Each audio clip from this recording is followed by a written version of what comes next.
Bom dia, queridos irmãos. Que a graça do Senhor seja sobre o nosso viver, sobre cada um de nós. Eu convido você a continuarmos a nossa meditação no capítulo 3 da carta de Paulo a Tito, capítulo 3, versículo 8 e versículo 14. Nos dizem assim: Fiel é esta palavra, e quero que no tocante a estas coisas faça afirmação confiadamente para que os que têm crido em Deus sejam solícitos na prática de boas obras. Estas coisas são excelentes e proveitosas aos homens. Versículo 14. Agora, quanto aos nossos, que aprendam também a distinguir-se nas boas obras a favor dos necessitados, para não se tornarem infrutíferos. Irmão, na meditação de ontem, nós falamos de como Paulo ele complementa o ensino sobre a transformação que ocorre na vida dos crentes através aí da manifestação da bondade, do amor de Deus, pelo derramar do Espírito Santo que sela os crentes para a salvação, tornando-os filhos e herdeiros através de Cristo. Irmãos, é importante nós percebermos que nessa recomendação de hoje, nessa continuação que Paulo está falando no versículo 8, Paulo está associando a essa prática das boas obras ao que ele acabou de falar. Veja bem, pelo decreto do Pai, pela morte de Jesus, nós então recebemos o Espírito Santo que nos tornou filho de Deus. Esses são os que têm crido em Deus. São aqueles que foram alcançados pela graça. São aqueles que receberam a salvação. São aqueles que foram lavados, que foram regenerados, que foram renovados pelo Espírito Santo. Então, o que é que eles têm que fazer, tendo em vista que receber essa manifestação tão graciosa de Deus? O que Paulo quer mostrar é que eles então devem imitar essa manifestação da bondade de Deus. Eles devem imitar essa manifestação da misericórdia e do amor de Deus, como Paulo menciona lá no versículo 4, esse amor como filantropia de Deus a esse mundo. Né? De que forma eles fazem isso? Através da prática das boas obras. Nós já mencionamos em meditações anteriores que esse é um tema muito importante para Paulo nessa carta. Ele fala para Tito, lá no versículo 7 do capítulo 2, torna-te pessoalmente padrão de boas obras. Lá no versículo 14, ele fala que o Senhor Jesus se deu por nós, a fim de nos remir de toda iniquidade e purificar para si mesmo um povo exclusivamente seu, um povo que seja zeloso de boas obras.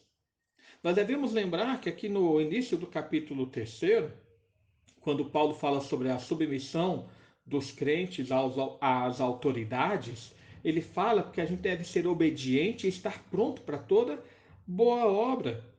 E aqui nos nossos versículos que acabamos de ler, Paulo enfatiza novamente essa questão das boas obras. Portanto, nesses 3 capítulos, é um tema que Paulo destaca em vários momentos.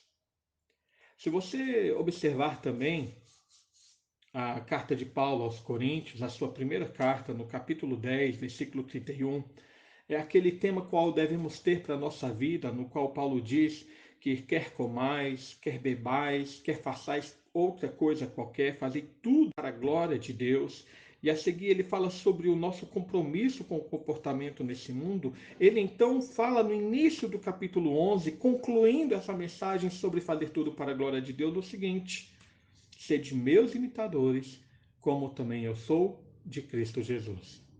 O que Paulo estava querendo mostrar é que a sua vida era uma vida de imitação de Cristo, não apenas na pregação do Evangelho, mas em todas as suas obras. Essas obras, como ele estava falando anteriormente, olha, o que você estiver fazendo, faça tudo para que Deus seja glorificado através do seu agir, do seu pensar e do seu falar. Quer comais, quer bebais, façais outra coisa qualquer, fazei tudo para a glória de Deus, porque é assim que eu vivo, estava falando Paulo. Então me imitem para que vocês estejam imitando a Cristo.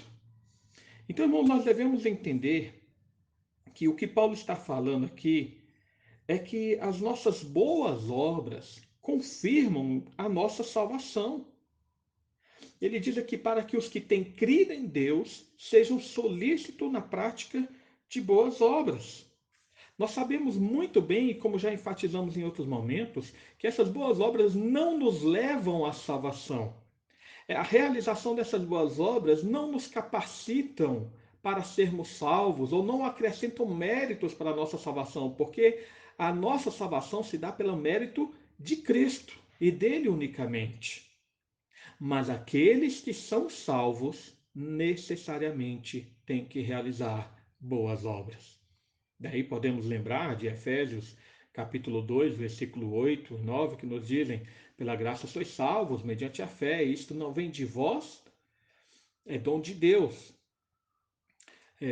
o qual nos salvou para que realizássemos as boas obras. Irmãos, a realização das boas obras evidenciam e confirmam aquilo que foi operado no nosso coração, tirando toda a imundícia do pecado.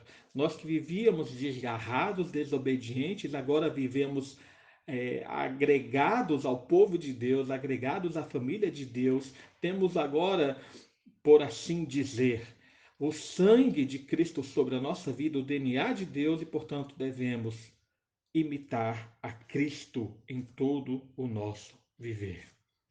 Nós fomos salvos para realizarmos as boas obras e assim então levarmos os homens ao reconhecimento de Deus. Foi isso que Jesus quis dizer lá em Mateus capítulo 5, nos versículos 14 a 16, ao dizer que nós somos sal da terra e luz do mundo. E lá no versículo 16 ele enfatiza: assim brilhe a vossa luz diante dos homens, para que vejam as vossas boas obras e glorifiquem ao vosso Pai que está nos céus. As nossas boas obras não têm apenas o objetivo de abençoar a vida das pessoas, dando-lhes aquilo que elas necessitam. E vejo que é isso que Paulo fala no versículo 14, a favor dos necessitados. Mas principalmente fazer com que essas pessoas que são auxiliadas, essas pessoas que são abençoadas no nosso agir, elas olhem que existe um Deus que as está abençoando através de nós. Essas pessoas têm que reconhecer que nós somos canais da bênção de um Deus sobre a vida delas. As nossas boas obras não servem para a nossa glorificação, não servem para o nosso reconhecimento, mas servem para um testemunho de um Deus soberano que age por meio de nós. Então, lá no versículo 14 do nosso texto, e Paulo então mostra que é isso que nos distingue. Ele fala: quanto aos nossos, que aprendam também a distinguir-se nas boas obras em favor dos necessitados. São essas atitudes que nos diferenciam nesse mundo. É isso que nos faz frutificar mais. Aí ele fala no final do versículo 14: para que não se tornem infrutíferos. E aqui devemos lembrar então a mensagem de Jesus lá em João capítulo 15, no qual ele fala que ele é a videira verdadeira e nós somos os ramos. E ele então diz que todo ramo que frutifica, o Pai limpa para que frutifique mais e mais, mas o ramo que não frutifica, o Pai o corta e lança no fogo. Irmãos, as boas obras são o nosso fruto nesse mundo. São a demonstração, através da nossa vida, que Deus está agindo. E, portanto, devemos frutificar para a glória de Deus. E só finalizando, no final do versículo 8, ele fala: essas coisas são excelentes e proveitosas aos homens. Irmãos, agir dessa forma é nós retomarmos a responsabilidade daquilo que Deus falou lá em Gênesis, no capítulo 1 e 2, a respeito do nosso mandato social. É nós retomarmos a nossa responsabilidade de reger esse mundo nos relacionamentos na comunidade em que nós vivemos, de cuidarmos uns dos outros, de abençoarmos uns aos outros, de ampararmos uns aos outros, principalmente os necessitados. Deus é glorificado e os homens então são abençoados com o nosso agir. Que Deus nos abençoe e nos ajude, dando-nos a capacidade de demonstrar a sua glória através de todo o nosso proceder. Amém. Vamos orar, irmãos. Pai amado, mais uma vez nós nos colocamos diante de Ti, agradecemos por Tua obra em nossa vida, pela Tua misericórdia demonstrada a nós, pelo lavar, renovador e regenerador do teu Espírito na vida do teu povo. Mas também pedimos, ó Pai, que o teu Espírito atue de tal forma no nosso viver, que o nosso coração seja aberto para ajudar aqueles que precisam, para que através das nossas obras, Senhor, os homens sejam abençoados e vislumbrem o reflexo do teu Filho em nós. Que a tua glória, Senhor, seja manifesta. É o que nós pedimos em nome de Jesus. Amém.